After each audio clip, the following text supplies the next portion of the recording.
Ngayong araw, nandito nga pala tayo sa Big Radio 107.7. Ayan, napakaangas dito guys! So what's up guys? For today's video nga guys ay maaga na naman tayong tinanghali ng gising. At dahil nga guys maaga tayong nagising ay dumaan muna tayo dito sa 7-Eleven. Hindi pa kasi guys tayo nag-aalmusal. At dito nga guys nakikilala kami ng mga taong dumadaan dito. Kaya kumakaway-kaway kami ni Dugong dyan na para bang artista ang datingan. Bibisita nga pala guys tayo sa isang sikat na radio station dito sa kabilang bayan. At bago nga guys tayo pumunta doon ay dadaan muna tayo dito sa fellowship ng mga kabataan. Syempre guys kailangan natin unahin palagi si Lord sa buhay natin.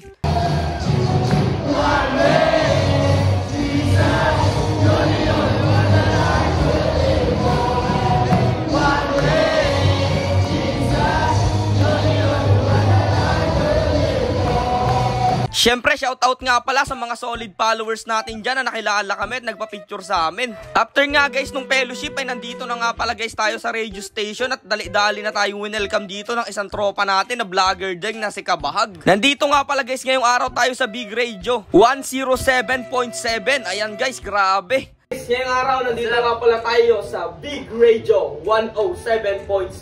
Ayan, napakaangas dito guys. Ngayon lang kami nakaranas si Dugong nito. Talagang tatry tayo. Kasama natin si Kabahag, ang idol nating malupit. Let's go! Let's go! Diyan, tuloy-tuloy tayo sa ating programa, ha? Ayan, nagulat yata yung ating mga big listener ngayon na bakit si DJ Hugs ay naka-on air. Even Lunes hanggang Webes ang kaniyang mga talk, diba?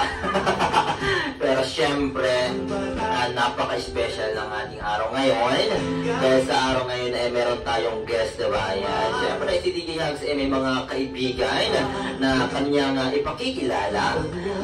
Dito sa 107.7 Big Radio na nagmula pa sa ibang planeta. And then mula sila sa bayan ng Bola, tulad ng inyong kuya vlogger na DJ Pa. Yan, sila ay mga certified vlogger na talaga namang hinahangaan dito sa ating probinsya ng Oriental Mindoro at higit sa lahat sa bayan ng Bola. At ngayon na inyo nang makikilala, hindi ko na patatagalin pa. Alright, at syempre naririyan ng ating mga kaibigan na si Dugong at si Bill. Alright, ayan. Ang Nabataan Channel. Diba? Tawagan mo natin si Mr. Bill para magpakilala. So ayan, hello, what's up guys? Nandito tayo sa Big Radio 107.7. At ayan, shoutout sa lahat ng mga listeners at viewers natin dyan sa vlog at sa radio ngayong araw.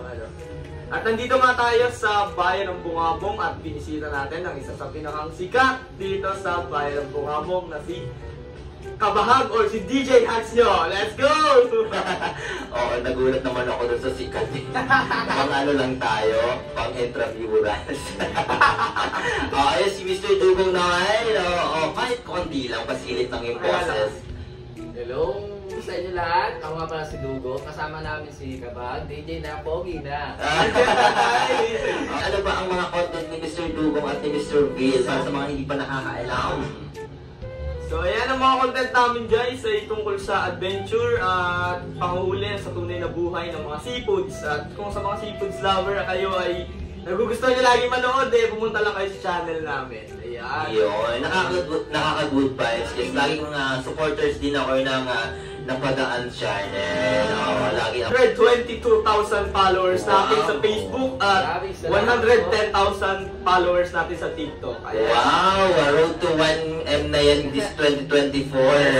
Road to 1M na yan. Baka higitan pa na, diba? Siyempre, ano yung masasabi mo sa mga supporters na patuloy tayong tinatangkilik sa inyong mga vlog? Ayun, syempre nagpapasalamat kami ng buong puso at hindi kami tumitigil maghingi sa inyo ng pasasalamat dahil sa supportang tunay at pag-share at pag-like sa mga vlogs namin. At syempre wala kami dito kung hindi dahil sa inyo guys. Ayun, baka may gusto sabihin si Mr. Dugong, napakatahimik lagi dito sa vlog. Gusto nating marinig kahit paano yung kanyang magandang boses. Ayun, maraming salamat po sa walang sawang suporta sa amin. Ingat lang po kayo lagi kung saan kayo naroroon. Maraming salamat. God bless all. Ito naman yung isang katanungan para sa ating lahat. bilang isang content creator na talaga namang nakikilala sa ating probinsya sa Oriental Mindoro, bilang Napadaan Channel, bilang Bill at Dugong, ano ba yung pwede mong may advice sa mga kayakap natin na nagsisimula bilang content creator at na-inspire sa inyong mga video? Sa buhay natin guys, dumadating talaga yung, lalo-lalo na sa buhay vlogging, dumadating talaga yung buhay na mahirap at yung buhay na down ka. Tapos, di kasi sinusuportahan ng mga taong nasa paligid mo. Pero lahat ng yun, i-grind mo lang ng i-grind, magtiwala ka sa sarili mo at syempre, unang-una kay Lord. Gigising na lang isang araw na katulad ka na pala namin. Yes, nakaka-inspire naman Basta tuloy-tuloy lang diba? Kapag sabi nga, kapag may pangarap ka, dire-diretso mo na. Pwede kang mamahinga, pero siyempre, bawal kang tumigil. Pwede kang mamahinga, bawal kang tumigil. Yun At siyempre, pag-aaralan mo din talaga. Napakahirap ng ganyang pangarap din. Wala namang pangarap na madali, diba? Walang pangarap bilang content creator. Siyempre, nagsimula din yan sa 1 follower. 1,000 follower, masaya sa 1,000 follower. Hanggang na-achieve na nila yung kanilang inaasam-asam na noon ay sana'y maging 800,000 follower. Wow, congratulations sa Napadaan Channel. Ano yung pinaka masakit na pinagdaanan nyo noon na talagang parang gumuho o parang napakahirap ninyo, mahirap para sa inyo na lampasan yun?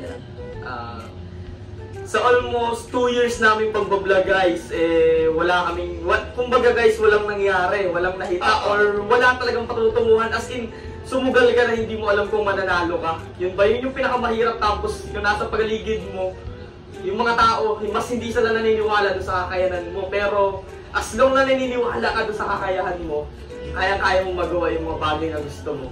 At doon sa mga sinasabi mo yung pinakamahirap na pinagdaanan namin ni Dugong, doon dumadating sa point na nagmumukha kaming nagmumukha kaming ewan, nagmumukha kaming sira sa ibang tao. Dumadating din sa point na pinagtatawanan nila kami. Yung videos na pinaghirapan mong gawin sa buong araw, tapos pag in-upload mo, sasabihin lang nila ng masakit na salita. Yun ang pinakamasakit para sa isang content creator na katulad natin. Na hindi nila napapahalagahan yung pinaghirapan nating mga video. At ayun na nga, salamat sa mga nakinig at hanggang dito na lang muna tayo guys. Kita-kits na lang ulit tayo bukas. Salamat sa panonood guys. Ha.